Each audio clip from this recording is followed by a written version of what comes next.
Halo, salam jumpa Bapak Ibu, Saudara-saudari yang terkasih, pencinta hidup sehat.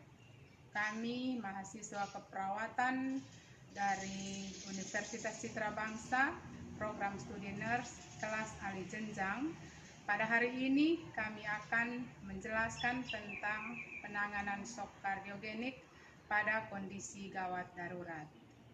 Saya Suster Benedikta Jenau sebagai moderator akan memperkenalkan pemateri kita.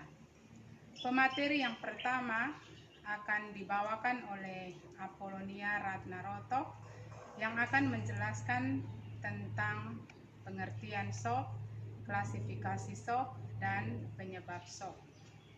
Pemateri yang kedua dibawakan oleh Andreas Jansen Nahak yang akan menjelaskan tentang tanda dan gejala shock serta dampak dari shock.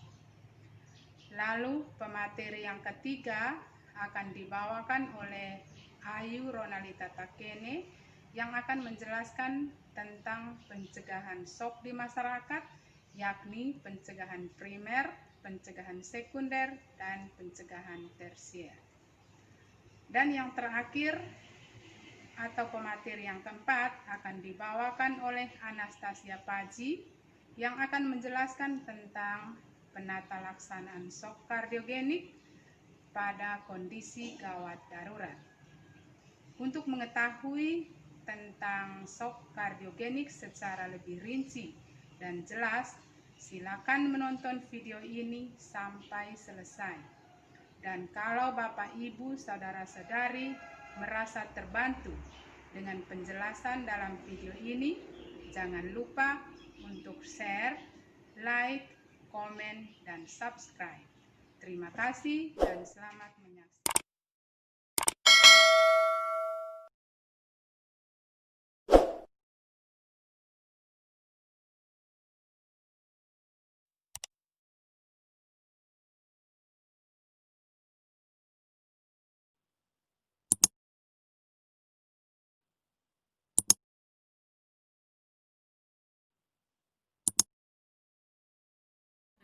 Atas kesempatan yang diberikan kepada saya. Yang pertama, saya akan menjelaskan tentang pengertian shock kardiogenik. Shock kardiogenik adalah shock yang disebabkan karena ketidakmampuan jantung untuk memompa darah ke seluruh tubuh. Shock kardiogenik merupakan kondisi yang berbahaya dan perlu mendapatkan penanganan yang segera. Beberapa gejala yang terjadi saat seseorang mengalami shock kardiogenik yaitu yang pertama, penurunan tekanan darah. Jadi kalau awalnya dia punya tekanan darahnya normal, itu tiba-tiba dia menurun. Kemudian denyut nadinya juga jadi cepat tapi lemah. Kemudian dia mengeluh sesak nafas. Sesak nafas, kemudian ujung jari tangan dan ujung jari kakinya itu dingin. Setelah dingin itu nanti terjadi penurunan kesadaran. Salah satu penyebab tersayang dari shock kardiogenik adalah serangan jantung. Namun, tidak semua orang yang menderita serangan jantung itu berarti dia terkena shock kardiogenik.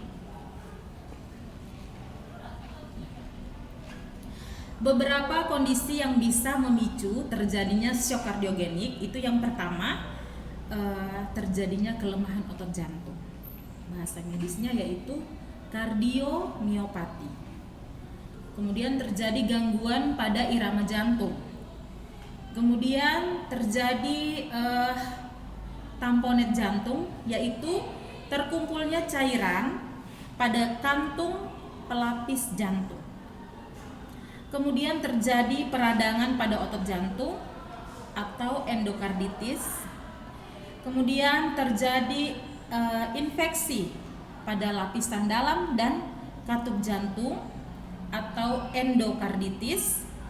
Kemudian terjadi emboli paru, yaitu sumbatan yang terjadi pada paru-paru. Adapun faktor risiko terjadinya shock kardiogenik ini atau shock kardiogenik ini bisa terjadi kepada siapa saja. Yang pertama itu kalau dia sudah berusia 75 tahun ke atas. atau kepada para lansia. Kemudian dia dengan penyakit penyerta seperti menderita diabetes atau kencing manis, memiliki berat badan yang berlebih atau obesitas, terus dia pernah mengalami operasi jantung yang yaitu bypass jantung, terus dia pernah menderita gagal jantung, dan yang pernah menderita serangan jantung. Itu sangat berisiko terjadi shock kardiogenik. Melanjutkan materi tentang tanda dan gejala dan apa saja komplikasi yang muncul jika shock itu tidak ditangani dengan segera. Tanda dan gejala yang muncul itu yang pertama itu tekanan darah rendah, yang kedua denyut nadi cepat namun lemah, yang ketiga sesak napas, yang keempat ujung tangan dan ujung kaki terasa dingin, yang kelima frekuensi buang air kecil berkurang atau sama sekali tidak buang air kecil, yang berikut pingsan atau penurunan kesadaran, yang berikut berkeringat atau pucat. Bila shock kardiogenik disebabkan oleh serangan jantung, sebelum munculnya gejala yang disebutkan di atas, biasanya muncul nyeri dada yang menjalar ke lengan, leher, rahang, punggung atau bahu. Biasanya shock jika ditangani segera akan berdampak pada henti jantung, gangguan irama jantung, kerusakan ginjal, kerusakan otak, dan stroke. Sekian dan terima Saya akan menjelaskan tentang pencegahan dari shock kardiogenik, meliputi pencegahan primer, sekunder, dan tersier. Kita bahas satu persatu. Yang pertama, pencegahan primer. Pencegahan primer meliputi yang pertama, menghindari merokok dan paparan asap rokok. Yang kedua, mengontrol diet. Yang ketiga, menjaga berat badan agar tetap ideal. Yang keempat, membatasi asupan makanan yang mengandung kolesterol dan lemak jenuh. Yang kelima, membatasi konsumsi alkohol. Dan yang keenam, olahraga secara teratur. Yang kedua, pencegahan sekunder. Yang pertama, segera bawa penderita ke tempat yang aman. Yang kedua, tenangkan dan yakinkan penderita bahwa dia akan ditangani atau ditolong segera. Yang ketiga, tidurkan penderita dengan posisi terlentang. Yang keempat, longgarkan pakaian pasien dan jangan berikan pasien makan ataupun minum. Yang kelima, kontrol jalan napas pasien agar tetap aman. Yang keenam, segera rujuk pasien ke fasilitas kesehatan terdekat. Yang ketiga, pencegahan tersier. Pencegahan tersier ini meliputi yang pertama, jalani gaya hidup yang sehat. Yang kedua, konsumsi makanan yang sehat. Yang ketiga, hindari penyakit yang meningkatkan resiko shock kardiogenik, meliputi seperti tekanan darah ataupun diabetes. Selanjutnya, saya akan menjelaskan tentang penata laksanaan pasien dengan shock kardiogenik di unit gawat darurat. Saat penderita shock kardiogenik tiba di unit gawat darurat, dokter akan melakukan penanganan untuk menstabilkan kondisi penderita dengan memastikan bahwa jalan napasnya tetap aman, tidak ada sumbatan, dengan memberikan oksigen, kemudian memberikan cairan dan obat-obatan melalui infus. Beberapa obat-obatan yang dapat diberikan kepada pasien dengan shock kardiogenik diantaranya adalah obat-obat inotropik seperti norepinefrin, dopamin yang bertujuan untuk meningkatkan fungsi dari jantung itu sendiri.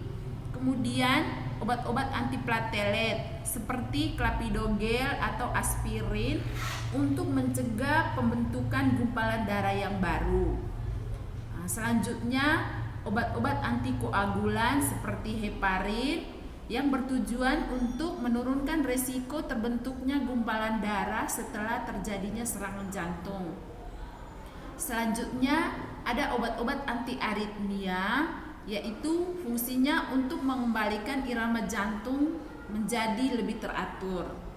Kemudian ada beberapa jenis operasi yang dilakukan untuk mengatasi shock kardiogenik, diantaranya adalah yang pertama dengan tindakan kateterisasi jantung atau PCI dengan pemasangan stent yang bertujuan untuk membuka hambatan atau sumbatan pada pembuluh darah.